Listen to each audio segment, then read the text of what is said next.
Доброго всем дня! Сегодня у нас 11 августа 2023 года, Харьков. Я продолжаю свой видеодневник. У нас сегодня дождь пошел, представляете? Я проснулась, идет дождь, и просыпаться совершенно не хотелось, так сладко, все спали под дождь. Амиран очень долго тут же сегодня спал. Сейчас в луже ковыряется, вышел ногами в лужу, сразу же встрял. Он очень любит вообще дождь, у нас сразу это как такая свинка, всегда находит свою лужу. Я разрешаю прыгать. Ну, когда еще может быть второе детство? Никогда. Поэтому, родители, разрешайте детям прыгать и бегать по лужам, тем более, что летом когда еще бегать, как не летом и как не в детстве по лужам, да? Можно даже босиком. Мы, правда, в босоножках встряли, ну ничего страшного. Высушим, это не проблема. Так, что у нас сегодня? Ночь прошла тихо, спокойно, я спала, по крайней мере, я не слышала ничегошеньки. Воздушная тревога, как всегда, была уже с утра. Хочу вам рассказать, поделиться одной историей, которая, конечно же, меня очень сильно впечатлила. Я уверена, что вас тоже никого не оставит равнодушными. Я вчера ходила вечером на оценку.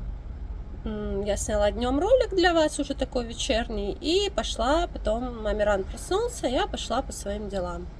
Сходила к женщине, к одной, посмотрела вещи. Если хотите что-то спросить, приобрела ли я что-то, нет, ничего я не приобрела. Я просто сделала бесплатную оценку хорошему человеку, она будет выставлять эти предметы на OLX, либо, ну, в общем, это уже не столь важно. Очень хорошая женщина, у нее умер отец, 87 лет было ему. И она мне рассказала такую историю, вот эти вот все вещи, которые я вчера оценивала, это были вещи ее отца. Там много хороших вещей, еще от деда, в общем, человек хранил эти вещи бережно. Я всегда на это обращаю внимание, когда очень бережно сохранены вещи.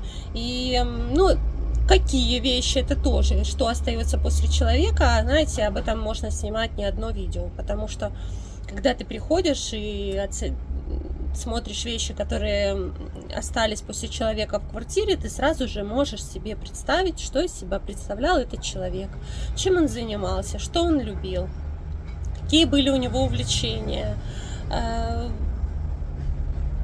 Порой вот эти предметы в доме, в комнате человека, его книги, его какие-то личные вещи на письменном столе, его там портсигар с определенной эмблемой, его какие-то открытки, ну, переписки это уже личное, но тем не менее, вот даже на первый взгляд, если ничего не читая, а просто там взглянув, ты можешь уже сделать какой-то вывод о человеке, а потом, когда, естественно, его дочь начинает рассказывать о нем больше, чем занимался этот человек, конечно, я всегда задумываюсь над тем, что как жаль, что такие люди уходят, как жаль то, что я не смогла познакомиться с человеком при жизни, и очень часто я уже попадаю в квартиру, когда этого человека не стало, человек ушел. Это, конечно, грустно, это все осознавать, в голове проносится 1000 мыслей, но суть не в этом. История сейчас будет совершенно о другом. Я уже ушла в другое русло. Значит, когда случилось 24 февраля 2022 года в Харькове, эти люди, кстати, в центре живут, ну, мужчина жил, а дочь продолжает жить. У него есть родная сестра в России и племянники. И они, естественно, перезванивались, переписывались в мессенджерах. И как только все случилось, были страшнейшие обстрелы в феврале, в марте 2022 года, еще в апреле и в мае. В общем, они переписывались как-то первое время в феврале. В марте еще позвонили друг другу, а потом он как-то позвонил, а сестра ему сказала, что это опасно звонить. В общем, я тебе звонить не буду, это опасно звонить мне в Украину. И, в общем, Он умер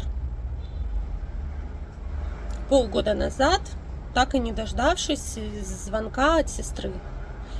Он очень ждал этого звонка, но она попросила не звонить, так как это опасно, мало ли что могут подумать, ну, я так это все поняла. И,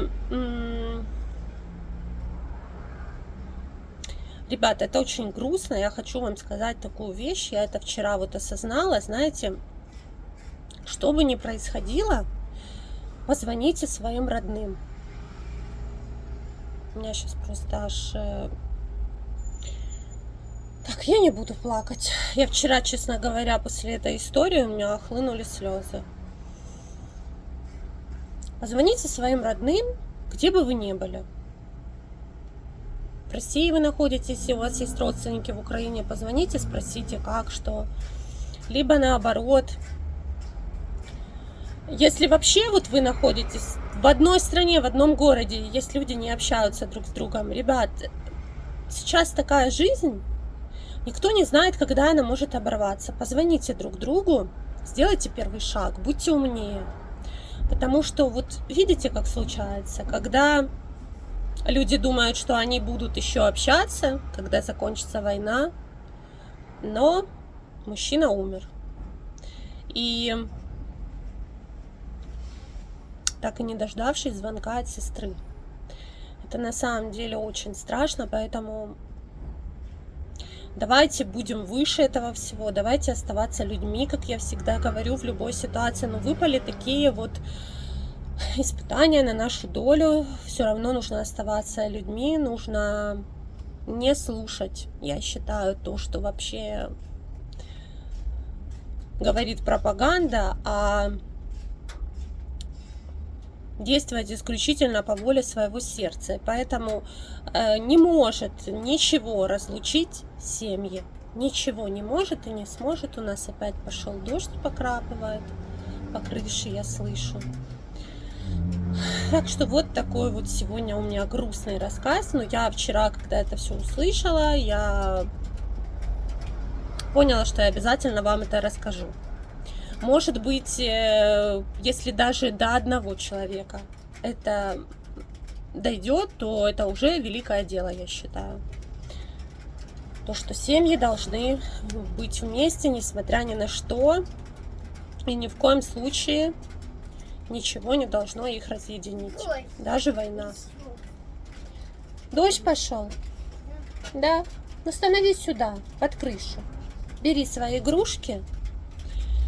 Друзья, хочу всем пожелать хорошего дня, хорошего настроения, мирного неба, крепкого здоровья. И помните самое главное, что все войны заканчиваются миром. Не забывайте поставить под видео лайк, подписаться на канал.